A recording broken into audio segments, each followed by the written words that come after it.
Mathematics में day 18 पर बात करने जा रहे हैं। हमारी एक्सरसाइज है 2.7। 2.7 जो है वो बेसिकली सारी की सारी साइमल्टेनियस इक्वेशन पर बेस करती है। आपने किसी एक इक्वेशन में से x या y की वैल्यू निकाल लेनी है और उससे दूसरी जो इक्वेशन होगी उसमें x या y की जगह उसको पुट कर देना है और इस तरीके से जो है पहले आप x या y के आंसर निकालेंगे, फिर आप उसी को यूटिलाइज़ करके किसी दूसरी इक्वेशन में पुट करके y के या x के आंसर निकाल सकते हैं। तो सबसे पहले जो हमारे पास जो है वो इक्वेशन दी हुई है x + y = 5। ये इक्वेशन नंबर इसको 1 बना दें। इसी तरह अगली इक्वेशन है x² - 2y - 14 = 0। इसको इक्वेशन नंबर 2 बना दें। पहली इक्वेशन को मैंने 1 का नाम दे दिया, दूसरी इक्वेशन को मैंने 2 का नाम दे दिया। अब जो पहली इक्वेशन है यानी x + y = 5 उसको मैं यूज़ करूँगा यूजिंग इक्वेशन नंबर 1। वही इक्वेशन दोबारा से उतारेंगे।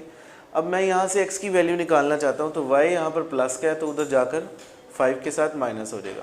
तो इस तरीके से हमारे पास एक इक्वेशन नंबर 3 आ गई, x = 5 - y। इसको हम इक्वेशन नंबर 3 का नाम दे देते हैं।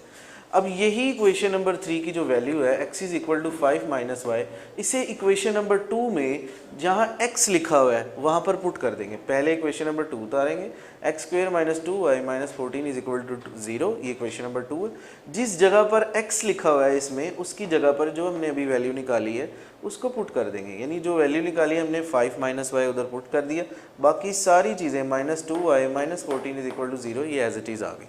अब चूंकि ये होल स्केयर बना रही है तो इसका होल स्केयर a² - b² के फार्मूले के तहत आप खोल देंगे, a - b के फार्मूले के तहत खोल देंगे। तो इसका फार्मूला खुलेगा तो फर्स्ट वैल्यू यानी कंसिडर करती है वो a को यानी 5 है, यानी a का स्क्वायर यानी 25, b का स्क्वायर यानी y का स्क्वायर, 25² + y² -2ab, क्योंकि माइनस का फार्मूला है। a जो है वो आपके पास 5 था और b जो है आपके पास y था। अब दोनों को मल्टीप्लाई करें 5 × 2 = 10y आएगा। बाकी सारी दोनों चीज़ें -2y और -14 इसके साथ एज इट इज़ आ गई।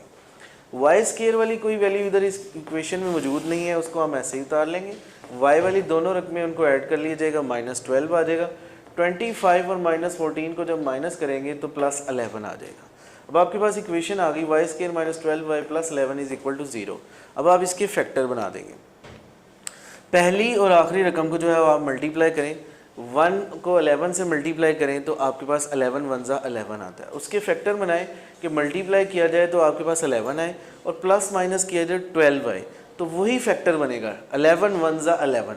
11 में 1 जमा करोगे तो 12 भी आएगा, 11 को 1 से मल्टीप्लाई करोगे तो 11 भी आएगा। दोनों शर्तें आपकी पूरी होगी।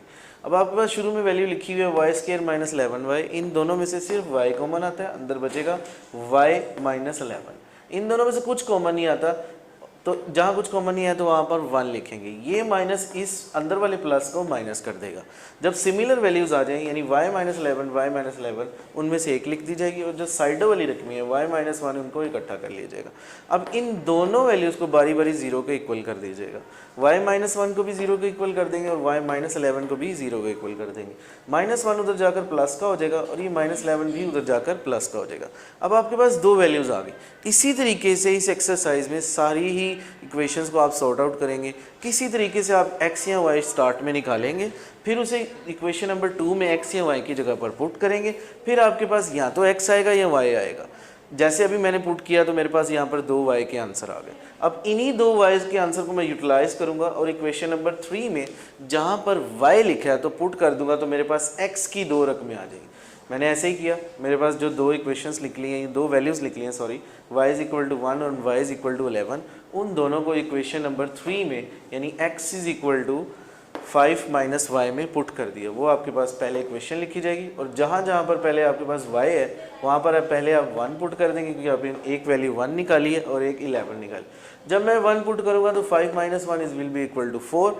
x का आंसर आपके पास एक 4 आ गया। जब मैं 11 पुट करूँगा तो 5 - 11 विल बी -6, माइनस की रकम बढ़ी, तो आपके पास 4 आंसर आ गए। x के 2 अलग आंसर है, y के 2 अलग आंसर है। ये एक ऐसा मेथड है जिसके ज़रिए हम साइमल्टेनियस इक्वेशन को, इस पूरी एक्सरसाइज को सॉल्व कर सकते हैं। Thank you so much.